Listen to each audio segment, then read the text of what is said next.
Hello, and welcome to this quiet space created just for you.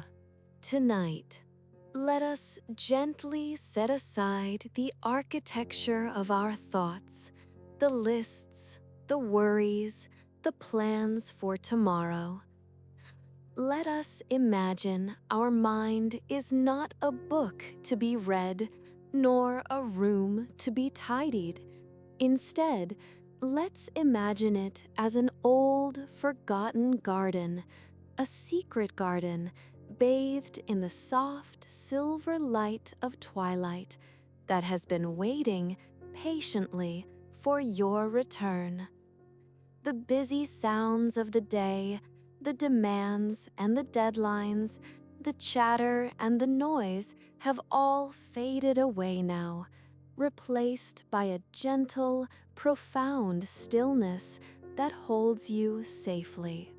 Within this secret garden, the air itself feels different.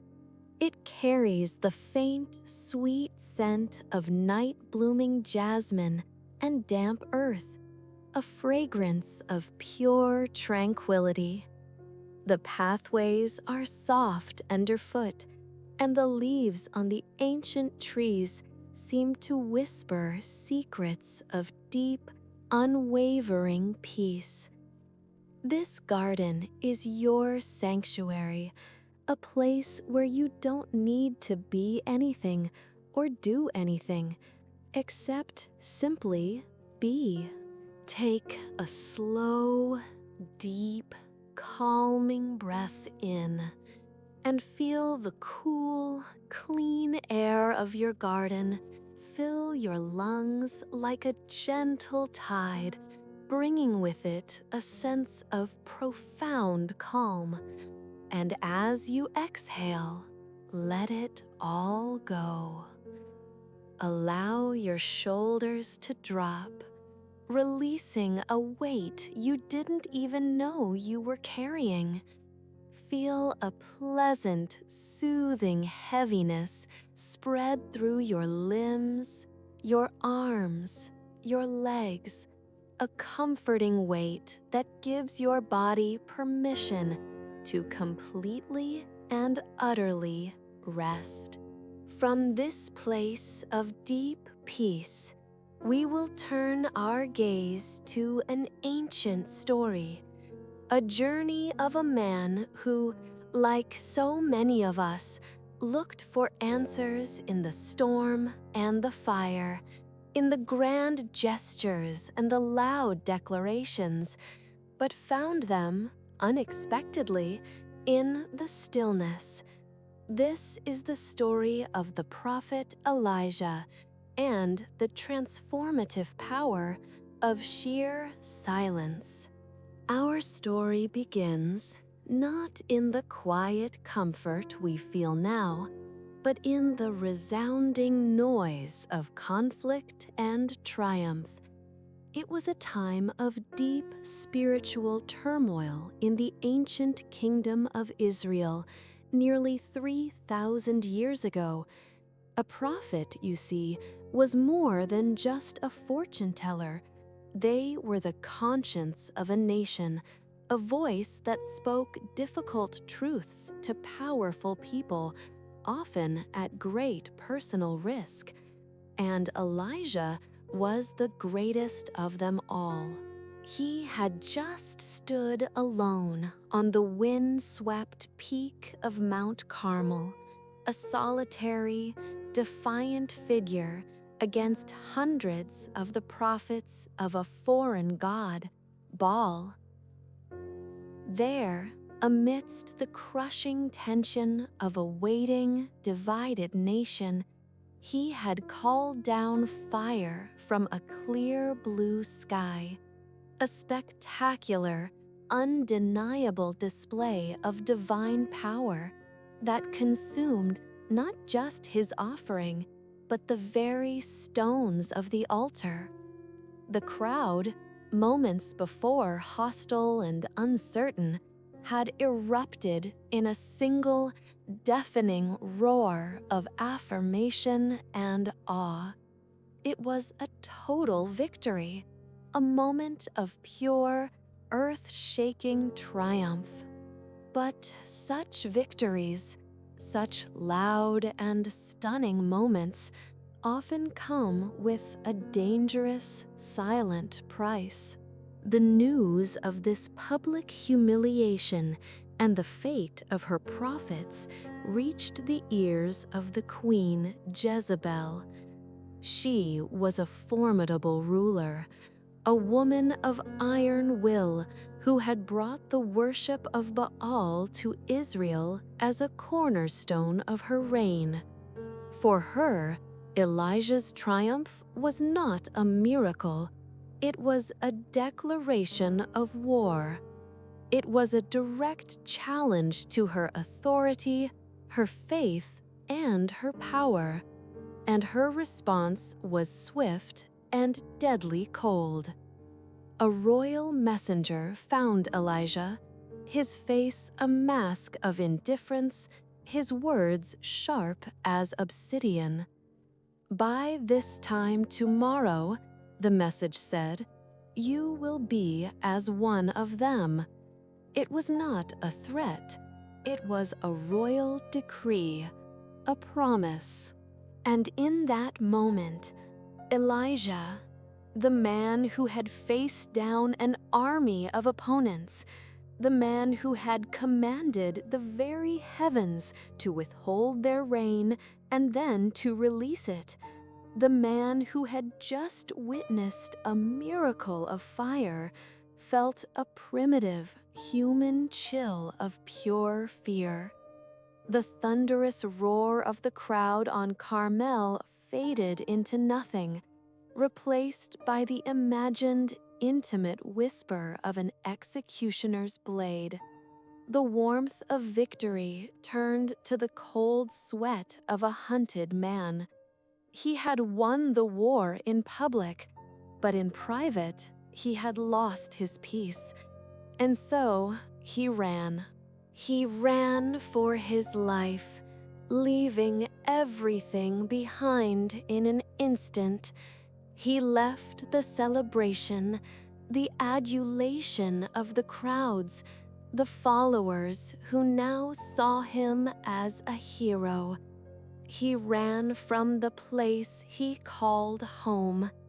His journey was a frantic blur at first, a desperate flight south, pushing himself through the night, every shadow seeming to hold an assassin, every gust of wind sounding like the queen's approaching soldiers. His path took him to the edge of the kingdom, to the dusty outpost of Beersheba.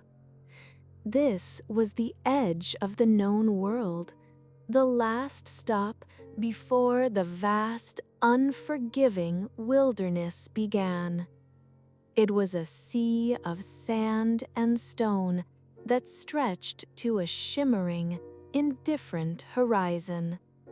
This was a place pilgrims of that time often sought for solitude and divine connection, a pilgrimage being a long, intentional journey to a sacred place, not for tourism, but for deep, internal transformation. But Elijah's pilgrimage was one of escape. He was not journeying toward God. He was running from a queen. He left his servant in the town and walked for a full day alone, deeper and deeper into the wilderness. The sun, a merciless white disk in a bleached blue sky, beat down on his shoulders. The vibrant noise of his life was gone. The world was reduced to the soft crunch of his sandals on the hot gravel, the harsh, rhythmic sound of his own ragged breath, and the frantic, fearful pounding of his heart. The silence of the desert was not peaceful. It was a deafening, terrifying roar that amplified his anxieties. Finally, as the sun began to dip, painting the desolate landscape in hues of orange and purple, his strength gave out. His body, pushed beyond its limits, simply refused to go on.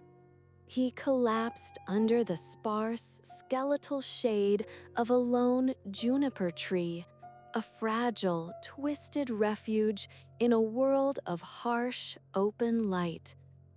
He was utterly spent, not just in body, but in spirit. The fire from heaven seemed like a distant dream, the roar of the crowd a cruel joke. All that remained was the Queen's promise. He felt a profound, crushing sense of failure, of abandonment. He had done everything he was asked to do, and this was his reward: a lonely death in the wilderness. And in a voice hoarse with despair and dust, he whispered to the empty, uncaring sky, "It is enough now, O Lord. Take away my life, for I am no better than my ancestors." And in that deep well of utter exhaustion, he surrendered and fell into a heavy, dreamless sleep. He was awakened some time later by a sensation he had not expected, a gentle touch on his shoulder. It was not the rough grasp of a soldier, but a touch of profound, reassuring peace.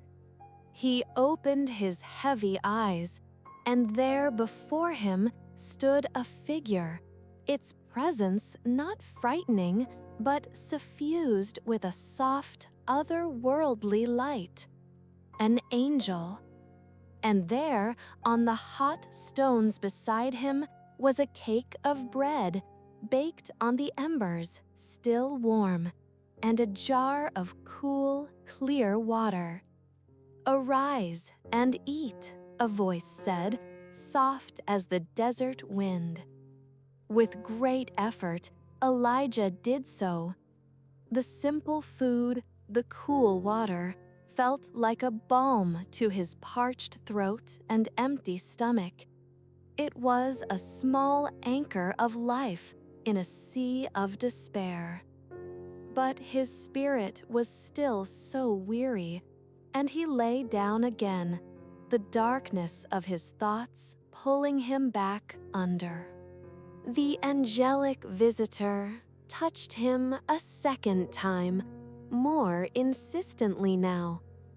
"Arise and eat," it repeated, its voice gentle but firm, "for the journey ahead is great for you."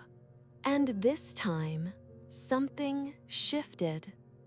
As he ate the bread and drank the water, he felt more than just his physical body being restored. A strange, supernatural strength flowed into him, a quiet energy that pushed back the crushing weight of his despair. It was not the fiery zeal of Mount Carmel. It was something quieter, deeper, more enduring. He stood up, the frantic fear beginning to lift, replaced by a quiet, dawning sense of purpose. He did not know where he was going, but he knew he had to continue his journey, deeper into the heart of the silence. For 40 days and 40 nights he walked. That number, 40, held a deep symbolic meaning for his people. It was a number of testing, of purification, of profound transition. For 40 days, the great flood had covered the earth in the time of Noah. For 40 years, his ancestors had wandered this same sprawling desert before they could enter the promised land. And now it was his turn.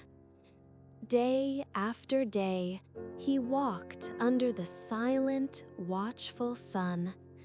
Night after night, he slept under a thick blanket of brilliant, unblinking stars, more than we could ever hope to see in our light-polluted world.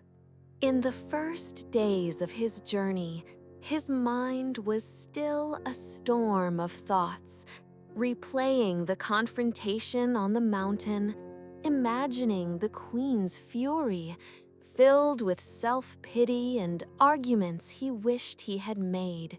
But the desert does not listen to such things. Its vast, patient silence simply absorbs the noise. Slowly, painstakingly, the noise of his life began to fall away. The triumphs and the fears, the arguments and the anxieties were stripped bare by the immense, quiet emptiness. The man who had arrived in the desert was being unmade, and a new man was being remade in the stillness.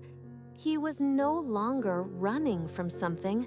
He was walking towards something. His long journey ended at Horeb, the mountain of God. This was not an ordinary mountain of rock and dust. It was another name for Sinai, the very place where, centuries before, Moses had stood amidst thunder and lightning and received the 10 Commandments. It was a place of awe, a place where the veil between the earthly and the divine was said to be thin. The air itself felt ancient, charged with memory and power. Elijah found a cave in the side of the great rock, a cool, dark wound in the stone, and there he rested and he waited. And in the deep, resonant silence of that sacred cave, a question came to him. It was not a voice he heard with his ears, but a thought that arose so clearly in his mind that it did not feel like his own. "What are you doing here, Elijah?" And in response, he poured out his heart, his loneliness, his fear, his profound sense of being the last one left who was faithful in a faithless world. And the answer he received was not in words, but in a simple, profound command. "Go out and stand on the mountain." He obeyed, stepping out of the dark comfort of the cave onto a high, wide ledge overlooking the vast, empty expanse of the wilderness he had just crossed. He stood there, a small, solitary figure against the immense backdrop of ancient stone and endless sky. And then, the power of God began to pass by. First, a great and powerful wind arose, a physical force that screamed through the canyons.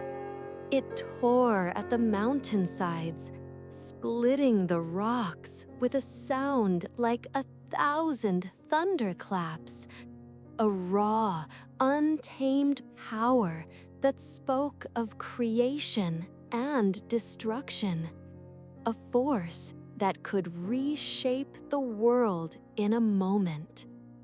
But A deep, quiet knowing in Elijah's soul told him God was not in the wind. And after the wind had passed, leaving a ringing silence, an earthquake, the very ground beneath him trembled and swayed, the ancient solid stone groaning as if in agony. It felt like the world was coming apart at its very seams, a display of terrifying, uncontrollable might that shook the foundations of everything. But the quiet knowing remained. God was not in the earthquake. And after the earthquake, a fire. Not a roaring wildfire, but a brilliant, silent flame that swept across the mountainside, consuming the dry brush without a sound. A vision of pure, cleansing energy, awesome and terrible to behold. A power that could purify and destroy in an instant. But still, God was not in the fire.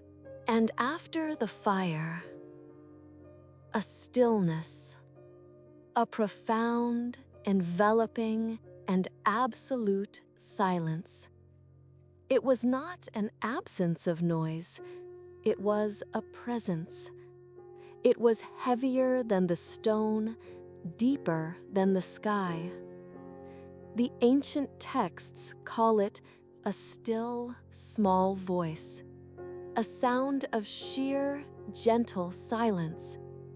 It was a presence that could be felt more than heard, a peace that settled over the broken rock and the trembling prophet, wrapping him in a cloak of perfect, unconditional acceptance.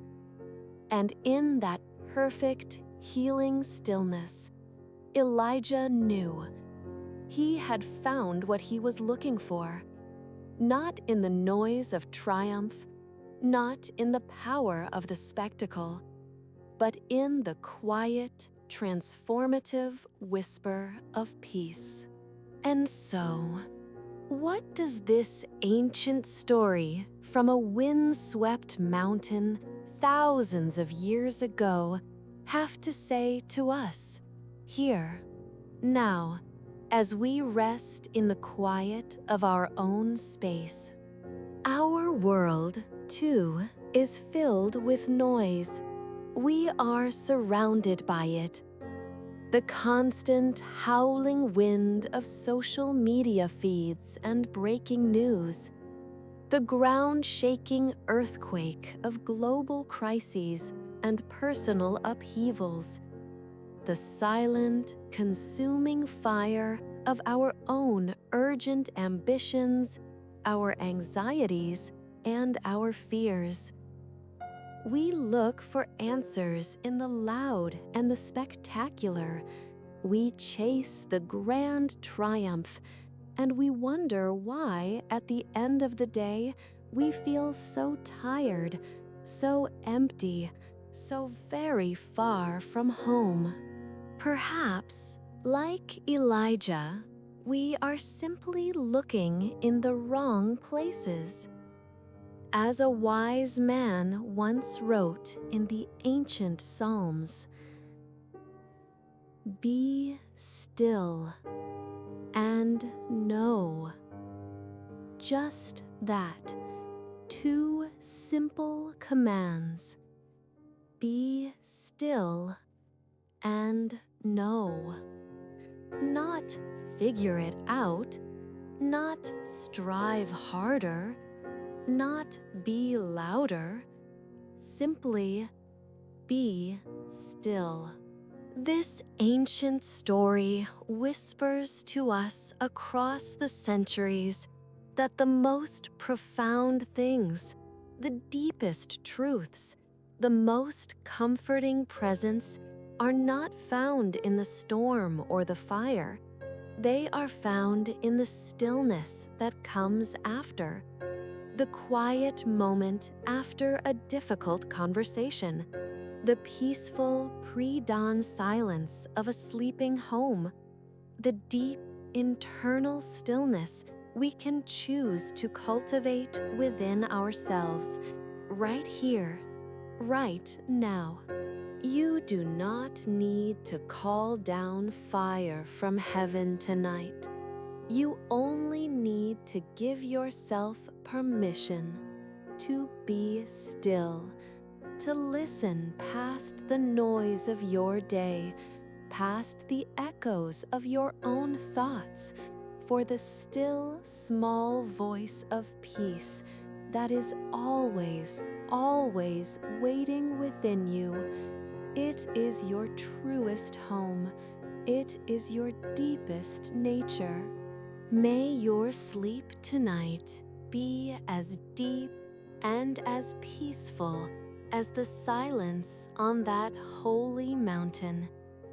And may it restore not only your body, but your soul, washing away the noise of the world and leaving only a profound sense of calm.